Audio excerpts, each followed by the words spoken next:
we are starting chapter light ahead of schedule because some students have started reading physics, like their school has started with this chapter.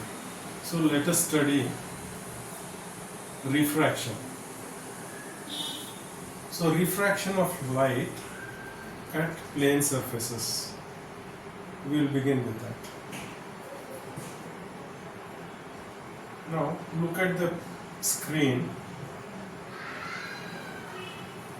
Reflection of light.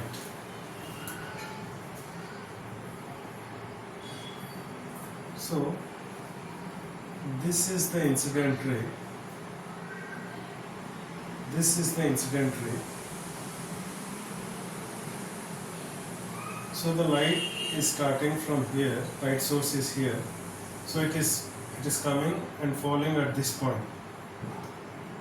Okay. And because this surface is a reflecting surface, it reflected, and this is the reflected. If we draw a perpendicular at this point, this is the normal. Okay. So when we measure the angle of incidence, that is this angle, it is called as angle of incidence, denoted by I. And when we measure this angle, this is angle of reflection, denoted by R.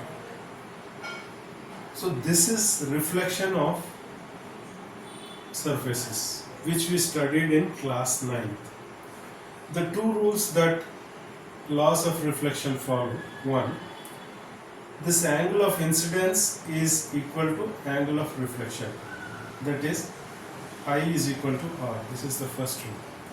Second rule, the incident ray, the normal and the reflected ray, they all lie in one plane at the point of incidence. This is important, at the point of incidence. So at the point of incidence, if you draw a plane, the incident ray, normal and reflected ray all lie in that plane. So this reflection of surfaces we studied in 9th class. In ICSE 10th class, we are going to study refraction at plane surfaces.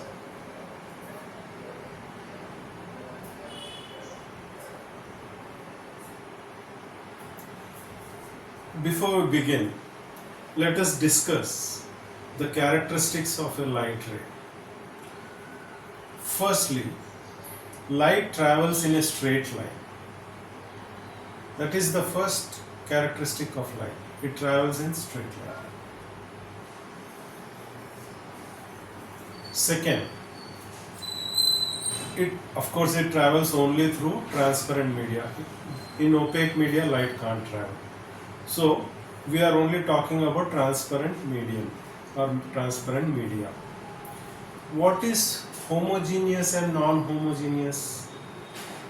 Homogeneous means a continuity of similar density structure is called homogeneous. So if you take water, so if you take at any point, the structure and all the properties would be same. So this is called homogeneous characteristics. So in any given homogeneous transparent medium, light travels with a certain speed which is constant for that medium. Understood? So the first characteristic of light is light travels in a straight line.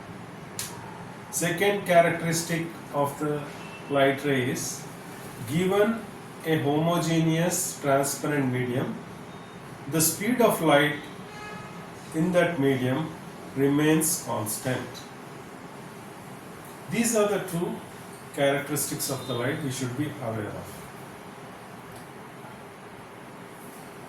Now, light travels from one medium to another.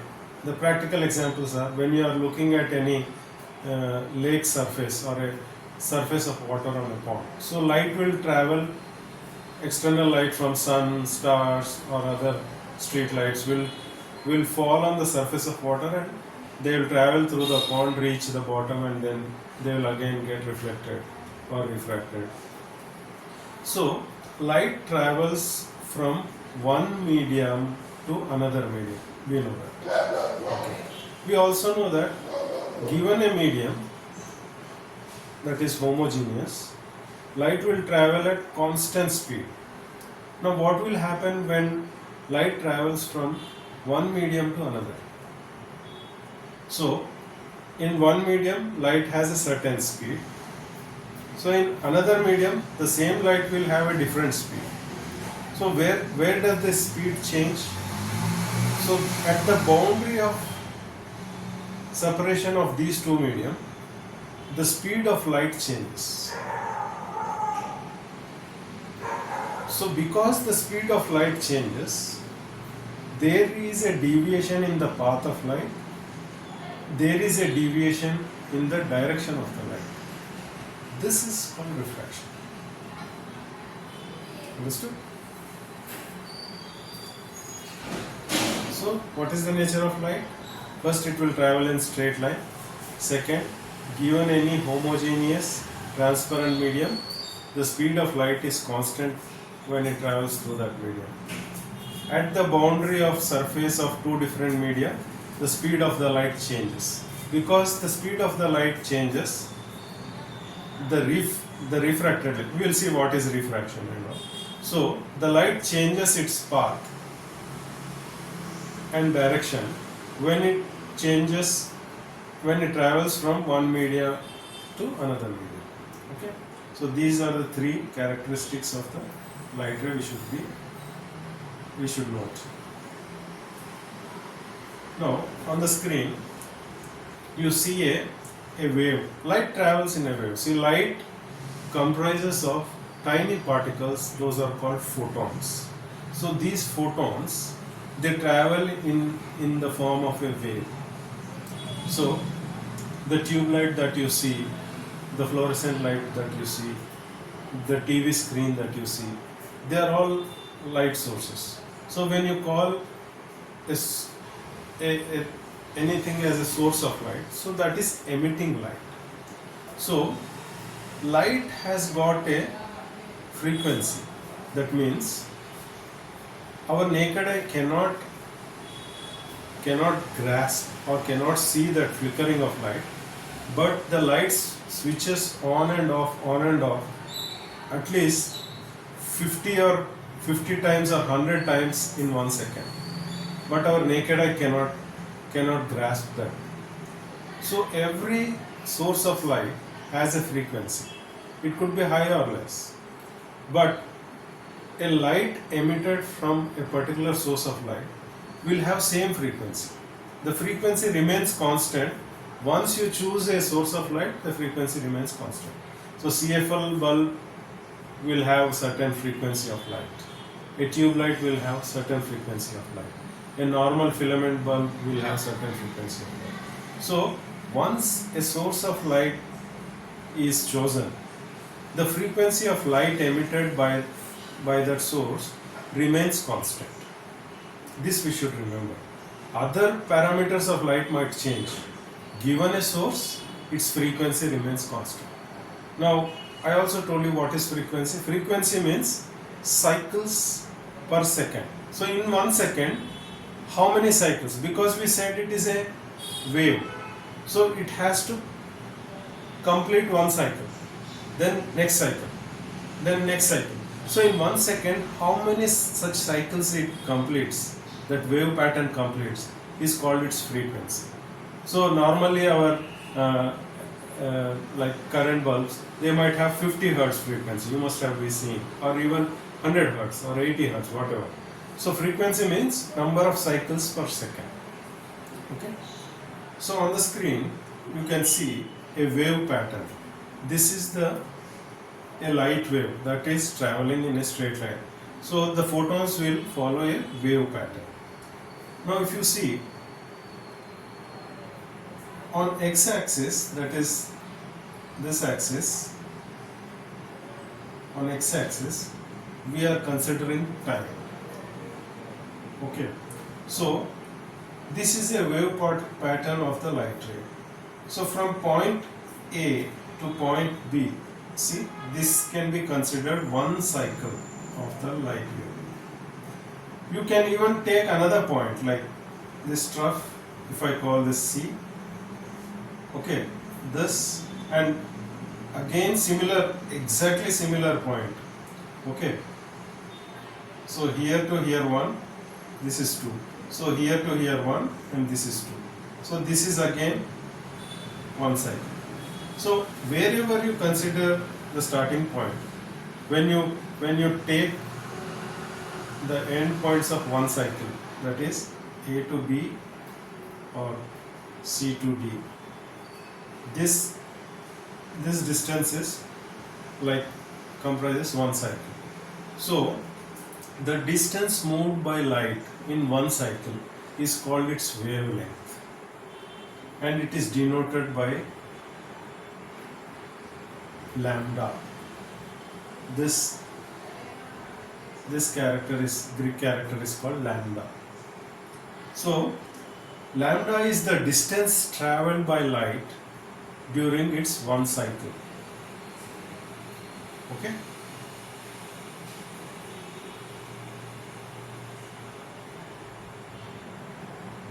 So now we discussed what is wavelength of the wave. We already saw what is frequency. Frequency means so many cycles per second. So frequency, how do you define frequency? Number of cycles undergone in 1 second is called frequency. Any vibrating object, if somebody asks what is the frequency of that vibrating object, so number of cycles it undergoes in 1 second is its frequency. So here, when you say frequency of this light wave is f, that means it is undergoing f cycles per second. 1 cycle per second is denoted by unit called hertz. Frequency is measured in hertz. So 1 hertz means 1 cycle per second. So if I say 50 hertz means that, so that wave vibrates 50 cycles per second.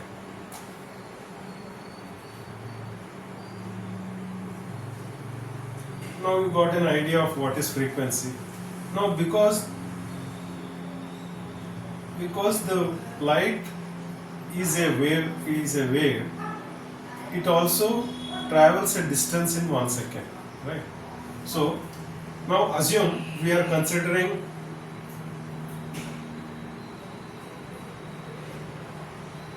one second of time. Okay, so during this 1 second, what is happening? Let lambda be the wavelength of the light. Let v be the velocity. That means in 1 second it will travel to certain distance, right? So that will be v. Because what is, by definition, what is velocity? Distance traveled per unit time. So we are anyway taking 1 second time. So whatever is the distance, that is v. So that is distance traveled. Now what is frequency? Let the frequency be f. I don't know what is the frequency of this particular wave pattern, but we are assuming that let the frequency be f. So let the velocity be v, let the wavelength be lambda, let the frequency be f. So the units are wavelength meters, velocity is meters per second, frequency is hertz. So far so good. Now when we consider 1 second of time, so what is the distance traveled by the wave? First of all, we should look at what is the distance traveled in one wavelength. So the distance moved in one cycle will be lambda meters. In one cycle, what is the distance moved by this wave pattern? In one cycle, lambda meters, it will be the distance moved in one cycle. What is the frequency? Number of cycles in 1 second, that is f cycles. So this is frequency. So what is frequency? Number of cycles in 1 second, that is f cycles, because we are assuming f as the frequency. Now what is the distance traveled in f cycles? Because f cycles are happening in 1 second. So distance moved in 1 second is number of cycles per second into distance moved in each cycle. Are we clear here? So one wavelength is lambda meters. In 1 second there are f number of cycles. So in one cycle lambda is the distance. So in f cycles f into lambda. Simple. So f into lambda is the distance traveled. Because the distance we are taking 1 second as the time period. So the distance traveled becomes velocity. So this gives us the fundamental relation: velocity of any light wave v is equal to lambda into frequency.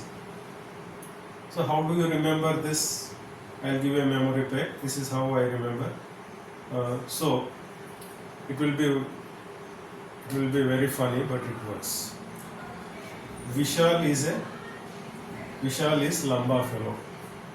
If you just fix this in your mind as a memory pack, you can remember V is equal to lambda f. Or else in exam hall we get confusion whether f is equal to lambda v or v is equal to lambda f. So to avoid such confusions, use the memory packs. Vishal is lambda fellow. Okay. Let's move further.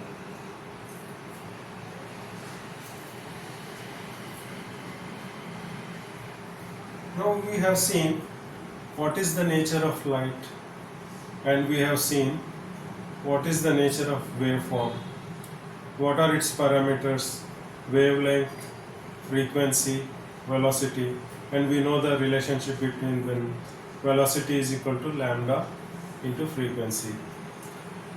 Now we will study how light behaves in various media, or in turn we will see how the parameters of light change in various media. Now if you see this yellow box, on the top we have the rarest medium. At the bottom we have the densest. What is the rarest medium in this universe? Vacuum. Nothing. So if you see this box, there is nothing. So next denser medium would be air. So you see certain small dots. So I try to depict it as air. So means there are some air molecules. So this air is slightly denser than vacuum. The next denser is water. So water is, so as we go from top to bottom here, the transparent medium, they are becoming denser and denser. At the bottom we have the densest optical media. I won't say diamond is the densest, because nowadays there are so many synthetic materials being developed. So glass, even the glass, it is not just of one kind. So there are various types of glasses. So different optical media will have different properties. So I am not sure which is if diamond is the densest. So I just left it like that. So you should be aware, like when we are moving from rarest to the densest, what will happen to the various properties of light. That is our objective of looking at these various media. Okay, so we'll talk about what is refractive index in a short while. But you should remember, refractive index will be minimum in the top. That is, rarest will have minimum refractive index, and the minimum index will be 1. Refractive index cannot be lesser than 1. This could be an MCQ question, and it is always more than 1. So as we go further into chapter, we will discuss why it is 1 minimum and it is always above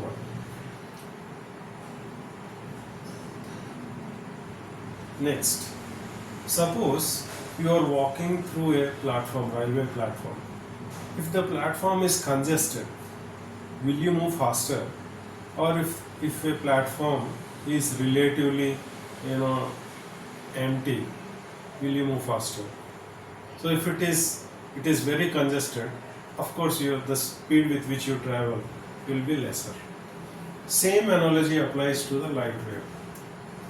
As the medium becomes denser, its velocity or the speed with which the light will travel through that medium will lessen. So light will travel at the fastest speed in vacuum, and light will travel with minimum speed in the densest medium. So as we move from rarer to denser, the velocity of light will reduce. Likewise, wavelength of the light will also reduce, because see, velocity is directly proportional to wavelength for any given frequency. For any given frequency of light, if the wavelength is high, the velocity of that light will be higher. Okay, so we already discussed this. For any given light source, the frequency will remain constant. Frequency doesn't change. So when a light travels from one medium to another, its frequency remains same. Only its velocity, its path, its direction will change. But the frequency of light remains same. On what factor does frequency of a light depend? Source of light. Okay. So what you need to remember, the rarest medium will have minimum refractive index, that is 1. Refractive index cannot be lesser than 1. Okay, it is always more than 1. Okay, now you see this speed of light here. To get a sense, speed of light is of the order 10 to the power 8.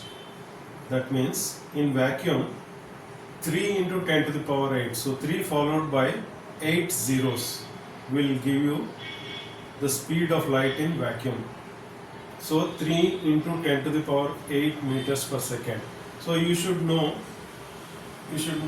or remember at least these 4 values: vacuum, air, water, glass, because some numericals will assume that you know the speed in this medium.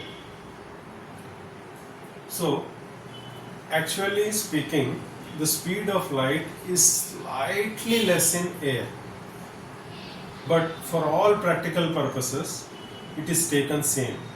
So speed of light in air is also taken as 3.0 into 10 to the power 8. But truly speaking, the light is 1.0003 times faster in vacuum than air. So it is almost 1.0003, means almost 1. So at 10th class level of study, we can safely assume the speed of light in vacuum and air is same. Likewise, speed of light in water and ice are same. Okay, so in water it is 2.25 into 10 to the power 8, and in glass it is 2.0 into 10 to the power 8. Try to have a fair idea of the speed of light in this common optical medium.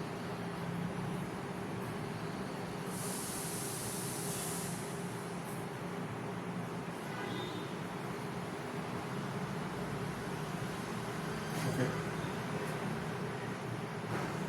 So now that brings us to the main portion of the chapter, refraction. So now consider two medium. One is air, first medium is air. This is separated by this boundary, and the bottom medium is glass. So air is the rarer medium and glass is the denser medium.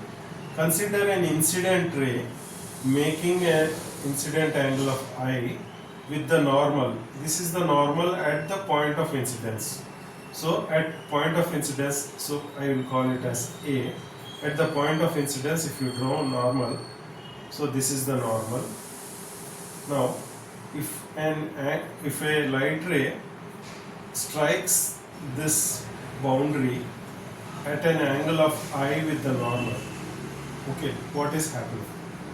So at point A, if there was no change in the path of the incident ray, it would have followed this dotted red line till here. But as the speed of light in air and glass are different, so which is rarer? Air. So speed of light in air will be faster. So when it reaches glass, its speed shifts. So in glass is denser, the speed of light will slow down. So when the speed of light slows down, it tends to bend towards normal. So you see this refracted ray, So instead of going along the original path, it tends to bend towards normal. And this angle, if you measure, it is called angle of refraction. So angle of incidence, angle of refraction are always measured with respect to normal. You should remember that. Okay. Now, what is the deviation in angle? This is the original path and this is the deviation in angle. So deviation in the direction of the light ray is called delta. So this is the deviation. This is called the angle of refraction and this is deviation. So this phenomena, due to which the light ray, it changes its path and it changes its direction. Where is it changing? At the point of incidence or at the boundary surface. This is called refraction. So instead of going along the direction AB, sorry, already A is there, so we will call it BC. Instead of going along the path BC, the light ray will get deflected and go along the path BAD. So this shift in the path of the light ray and this shift in deviation of the light ray, that is delta, is called refraction. Okay. So when the light ray moves from rarer to denser, it tends to move towards normal. Okay, how do you remember this? So rarer to denser, if you see the D, I have represented D here. So if you can fix it in your mind, so D will be a curve towards this vertical line. So this should give you a sense that it will move towards the normal. Okay. Now let us see what will happen when the light ray moves from denser to rarer. So water is denser, air is rarer. Again, dA, this is the incident ray, and AC would have been the path of the light ray if there were no refraction, but the light ray is getting refracted along D. So the angle of refraction is refracted ray. What angle is it making with normal? This is R. What is the angle of incidence? This is I. What is the deviation? So this is delta is the deviation. Now in this case, I is equal to R minus delta. So this angle is equal to this angle minus this angle. Okay. So when light ray is moving from denser to rarer medium, what is happening? The refracted ray tends to move away from the normal. Now how do you remember that? Don't get confused. like whether it is going towards the it will bend towards the normal or away from the normal. If you use this memory peg, you will never make a mistake. So denser to rarer, so second alphabet is R. If you concentrate on the lower portion of the R, if you see that, see this will move away from the vertical line. Okay, do you understand what I am saying? If you consider the lower portion of R, say this slant line will tend to move away from the vertical line, whereas here this curved line will tend to move towards the vertical line. So that is how when the light ray is moving through denser medium, it will try to move towards the normal. When it is moving through rarer medium, it will try to move away from the normal. So this is a memory peg to remember. And common logic will tell you whether the speed has reduced or increased, because as I told you the platform analogy, so from water air is rarer. So in water it will have lesser speed, and as it reaches air, its light ray speed will increase. Okay. So in both these cases, remember, we are not considering reflection here. An incident ray, a portion of it is also reflected like this, which we studied in 9th class. Some element of the energy is reflected, but we are not studying reflection here. That's why we are not considering reflected ray. So we are only studying refraction. So we are only interested in refracted ray. Okay. Now, this is a specific condition where what will happen, suppose if the incident ray is not oblique but it is hitting the boundary surface at 90 degrees. So your angle of incidence is what? 0. The normal is along this only.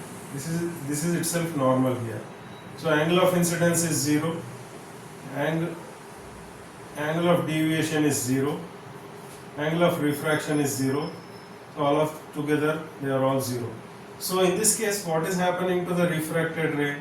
Refracted ray is following the same path. Okay, that means when an incident ray is perpendicular to the boundary surface, that is when angle of incidence is 0, the refracted ray will move along same direction, along same path. What will change? Only the speed of the light wave will change because the medium is changing, but its direction and path will remain same. Understood? So to summarize, when the light ray incident in a medium is moving from rarer to denser, its speed reduces and it will try to move towards normal. When it is moving from denser to rarer, its speed increases, it will try to move away from the normal. When its angle of incidence is 0, that is the incident ray is entering the boundary surface perpendicular to the surface, then incident angle is 0, angle of refraction is 0, angle of deviation is also 0. So the light ray is refracted, or it will move along the same path and there is no change in direction. The only effect what you see here is speed of the light ray will be higher in air and it is getting reduced in glass. That is the only change you will see. Okay. So let's move further. There is a Dutch scientist, Snell, who had formulated 2 laws that we call Snell's law, that we studied. What is the first law? See, as per the Snell first law, the incident ray, the normal and refracted ray, all three rays at the point of incidence, this is important, at the point of incidence, they all are in the same plane. If you see this diagram towards the right, so if this is the incident ray, this is the point of incidence, this is the refracted ray, and this is the normal. So if you consider this point of incidence, so all these three rays will be along the plane. Can you see that plane? So this is the plane. So all the three rays will be in the same plane. This is what Snell's first law states. What is Snell's first law? Incident ray, normal, refracted ray, all the three rays at the point of incidence will be in same plane. So here the keyword is at the point of incidence. We should not forget that. Then what is the second law that Snell has stated? Second law is, you have seen here, I is the angle of incidence and R is the angle of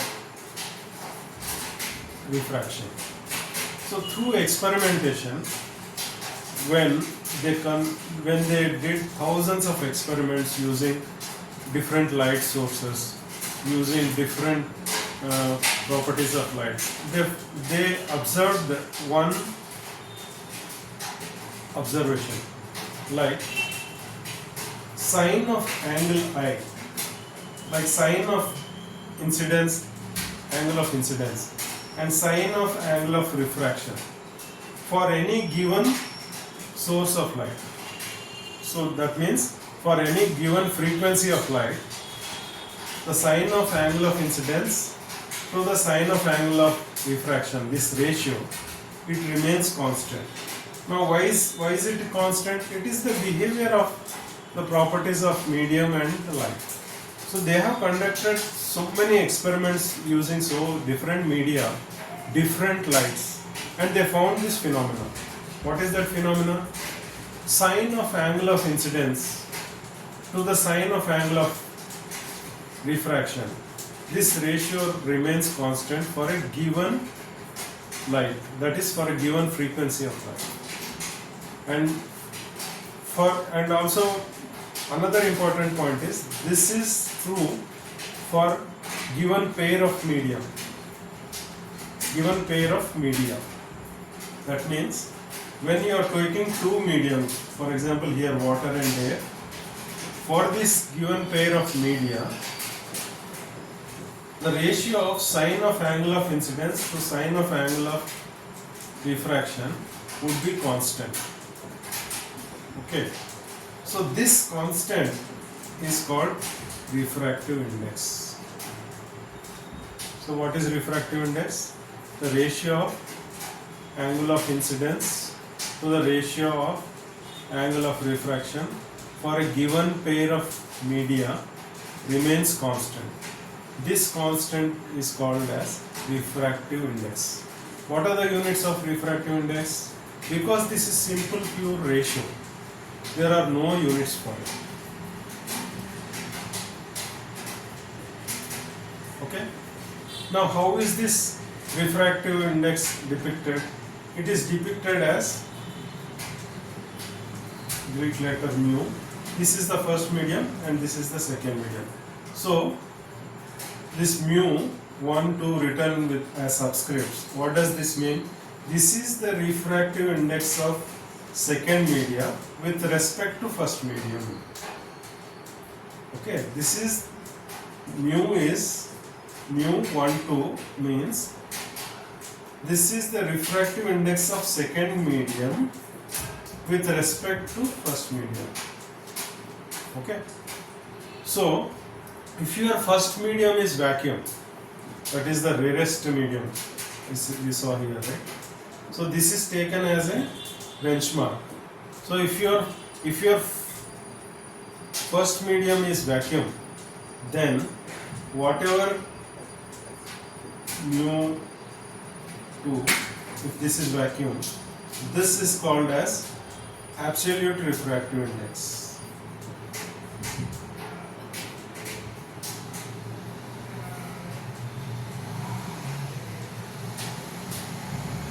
Okay. So we will study what is refractive index further. What are the various relationships we will study further. So if you see this table here, it gives a sense of refractive index in various optical media. So if you see here, diamond is the densest and vacuum is the rarest. So the speed of light will be maximum in vacuum, minimum in diamond. So during intermediate medium, the speed might be in between. Okay. So let us end here.